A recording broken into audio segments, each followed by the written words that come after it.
Hamster combat already বাইন্যান্সে listed হয়ে গেছে। এই যে অ্যাচিভমেন্ট যত বেশি কালেক্ট করবো তত বেশি অ্যামাউন্ট। যেমন আমার অ্যাচিভমেন্ট 50 কার্ড আপডেট, এটার ভিতরে আমি 25.15% মানে কয়েন দিব এ থেকে মানে পেমেন্ট দিবার কি 50 কার্ড আছে 5.88%। আমার আপগ্রেড কার্ড 2 লেভেল 25 লেভেল একটা আপডেট নাই কার্ড, তো এটা কোনো কিছু নাই। এটা নাই। কালেকশন কয়েন আছে 1.5 বিলিয়ন, 15 বিলিয়ন এখনো হয় নাই, এটা হইতেও না সময় লাগে। তারপরে ফ্রেন্ডের ভাড়া আছে আনলক স্কিম, আচ্ছা আমি 25 লেভেল একটা আনলক করি। যেটা আমার 24 লেভেল আছে, এটা 733.39 মিলিয়ন লাগবে এটা আপগ্রেড দিতে। এটা এখন আপগ্রেড দেবো, সেটা আপগ্রেড দিয়ে দিই।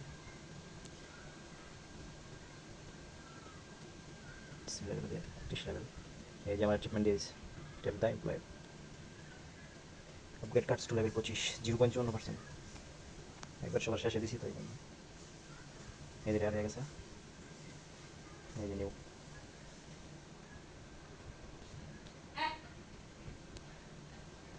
সবাই বেশি করে অ্যাচিভমেন্ট কালেক্ট করেন তাইলে পেমেন্ট বা বেশি দিবে আর কি, এটাই। হ্যান্ডস্টার পেমেন্ট দেওয়ার সবচেয়ে মেইন যে কাজগুলো হলো যেগুলো এই যে দেখা দিচ্ছি, এই যে passive income, Real time spends, achievement, তারপরে এই যে টেলিগ্রাম সাবস্ক্রিপশন, তারপর চাবি কি এমন কীভাবে ওরা পেমেন্ট দেয় সেগুলো তো হয় না, তো মনে হয় এগুলোর মধ্যে এগুলো যে হ্যামস্টার কম্বাট কিন্তু বাইন্যান্সে লিস্টেড হয়ে গেছে। বাইন্যান্স অফিসিয়াল যে পেজ আছে ওইখানে প্লান স্কুল যে টোকেনগুলো আছে ওইখানে লিস্টেড করে দিচ্ছে।